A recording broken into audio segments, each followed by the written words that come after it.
Bersama rakyat, bersama Bawaslu. Bismillahirrahmanirrahim. Assalamualaikum warahmatullahi wabarakatuh. Baik, di kesempatan yang dirahmati Allah ini kita akan melakukan simulasi bagaimana caranya menggunakan dan mengisi sistem pengawasan tahapan pemungutan dan penghitungan suara pada pemilu serentak tahun 2024. Setelah selesai dikirim kembali ke alat kerja POM A pengawasan tahapan pemungutan dan penghitungan suara, silakan di-tab POM A pengawasan persiapan pemungutan suara, termasuk di dalamnya pengawasan distribusi logistik yang digunakan oleh teman-teman pengawas TPS pada tanggal 13 Februari 2024. Akan tampil alat kerja POM A2 pengawas TPS dalam rangka pengawasan persiapan pemungutan suara. Silakan di checklist tahapan apa yang diawasi.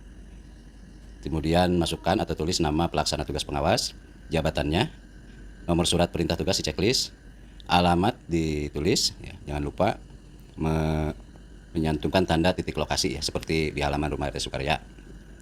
Kemudian bentuk pengawasan di checklist, tujuan di checklist, sasaran di checklist, masukkan waktu dan tempat pengawasan, dan isi uraian singkat pengawasan bagaimana teman-teman pengawas TPS melakukan pengawasan dengan memperhatikan informasi dengan konsep 5W1H. Sebagai contoh, misalkan pada hari ini Selasa tanggal 13 Februari 2024 dari pukul 08 sampai dengan 22.00 WIB, saya melakukan pengawasan 1. Distribusi logistik dari PPS Kelurahan Kademangan ke TPS 01 Kademangan yang dilaksanakan oleh PPS Kelurahan Kademangan dengan keadaan A. Menggunakan motor atau mobil apa, pakai atau tidak pakai terpal penutup dari hujan dengan nopol berapa, dan sopir atas nama siapa dengan surat jalan atau surat tugas nomor berapa. B. Dikawal atau tidak dikawal oleh keamanan sebanyak berapa Polri, berapa TNI, berapa PPS, berapa KPPS, dan berapa warga atau nama lainnya.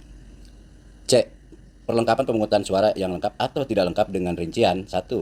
Kotak suara sebanyak berapa kotak suara, yaitu kotak suara untuk berapa paslon, berapa DPD, berapa DPR RI, berapa DPRD provinsi, berapa DPRD kota. 2. Di dalam kotak suara, berapa surat suara, berapa tinta, berapa segel, berapa alat coblos, berapa sampul kertas, berapa karet pengikat surat suara, berapa kantong plastik, berapa formulir berita acara, berapa tali pengikat, berapa alat bantu tunanetra. Di luar kotak suara, berapa bilik suara, berapa tanda pengenal, berapa lem perekat, berapa ballpoint, berapa gembok atau alat pengaman, berapa spidol, berapa stiker surat suara, berapa daftar paslon, berapa DCT DPD, berapa DCT DPR RI, berapa DCT DPRD provinsi, berapa DCT DPRD kota. Berapa salinan DPT, berapa salinan DPTB, berapa formulir daftar hadir DPT, berapa formulir daftar hadir DPTB, berapa formulir daftar hadir DPK, berapa formulir C hasil plano, dan berapa formulir C hasil salinan.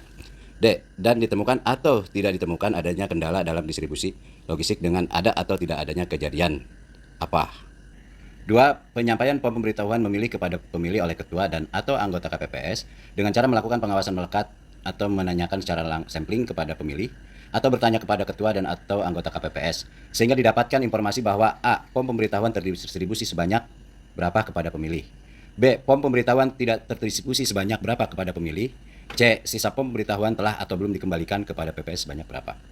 3. Memeriksa dan atau menanyakan kepada ketua dan anggota KPPS sebagai berikut. A. Pemasangan TPS 01 Kademangan sudah atau belum disiapkan oleh KPPS sehingga pukul 21.00. B. Hingga pukul 21.00 WIB. B. TPS akses atau non-akses berupa apa disebutkan. C. Sudah atau belum menerima kekurangan perlengkapan pemungutan suara. D. Kotak suara tersegel atau tidak tersegel. Dalam kegiatan pengawasan ini kami menyampaikan himbauan dengan menghubungi KPPS untuk 1. Dalam kegiatan distribusi logistik agar memperhatikan keamanan dan kelengkapan perlengkapan pemungutan suara terdistribusi secara baik dan utuh tanpa kekurangan. 2. Dalam kegiatan pembuatan PTPS agar memperhatikan kriteria TPS akses dan selesai paling lambat pukul 21.00 WIB. 3. Dalam kegiatan distribusi pom pemberitahuan agar dapat sampai kepada pemilih dan dilakukan oleh anggota KPPS apabila ada yang belum terdistribusi agar segera menyampaikan dan mengembalikannya ke PPS. Kemudian teman-teman mengisi alat kerja dengan menjawab pertanyaan-pertanyaan berikut. Apakah PTPS melakukan pengawasan distribusi logistik dari PPS ke TPS, ya atau tidak? Terdapat pemilih yang belum menerima formulir model C pemberitahuan memilih, ya atau tidak?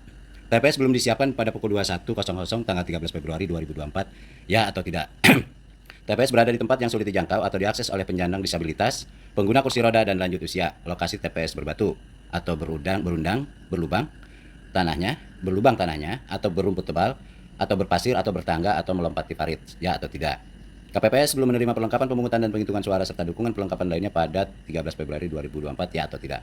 Terdapat kekurangan perlengkapan pemungutan dan penghitungan suara serta dukungan perlengkapan lainnya pada 13 Februari 2024, ya atau tidak. Kotak suara TPS yang diterima KPPS dalam kondisi tidak tersegel, ya atau tidak. Perlu diinformasikan bahwa jawaban-jawaban terhadap pertanyaan-pertanyaan pada alat kerja ini, baik ada dugaan pelanggaran maupun tidak ada dugaan pelanggaran, tetap diuraikan pada uraian singkat pengawasan. Nah, dari uraian ini adalah menggambarkan situasi dan kondisi di mana teman-teman pengawas TPS melakukan pengawasan, yang ini melingkupi jawaban dari pertanyaan-pertanyaan alat kerja ini. Selanjutnya, bila ada dugaan pelanggaran, maka diisi informasi dugaan pelanggaran. Contoh 1, PTPS mendapatkan kesulitan untuk mengawasi distribusi logistik karena dihalangi dan tidak diberikan informasi waktu distribusinya ke TPS. 2, distribusi logistik tidak dikawal oleh pihak keamanan dari unsur TNI dan Polri. 3, TPS belum disiapkan hingga pukul 21 WIB. 4, TPS berada di tempat yang tidak memperhatikan TPS akses. 5, KPPS belum menerima perlengkapan pemungutan suara. 6, terdapat kekurangan perlengkapan surat suara berupa apa, sebanyak berapa. 7, kotak suara TPS yang diterima KPPS dalam kondisi tidak tersegel. Pada uraian informasi dugaan pelanggaran ini dapat diisi bila ada dugaan pelanggaran, bila tidak ada maka tidak perlu diisi. Nah, sekali lagi, baik ada dugaan pelanggaran atau tidak ada dugaan pelanggaran, atas dasar jawaban dari pertanyaan alat kerja ini, ya atau tidak, ini dirumuskan atau diuraikan dalam uraian pengawasan singkat teman-teman. Gitu. Nah, di sini ada pilihan. Ketika ada dugaan pelanggaran, sebagai contoh perlengkapan pemungutan suara yang lengkap, itu menunjukkan tidak ada dugaan pelanggaran. Sementara teman-teman dapat memilih ketika ada dugaan pelanggaran dengan menguraikan perlengkapan pemungutan suara yang tidak lengkap, berarti lengkapnya dihapus. Ini pilihan. Ya. Selanjutnya diisi tanggal pembuatannya. Oke, klik setel. Nama pengawas diisi. Alat bukti 1, ini foto teman-teman sedang mengawasi. Alat bukti 2, ya, foto pengawasan. Dan alat bukti 3, dokumentasi ketiga dengan cara upload PDF. Di sini gunakan jika banyak foto, jadikan PDF menggunakan cam scanner. Selanjutnya kirim.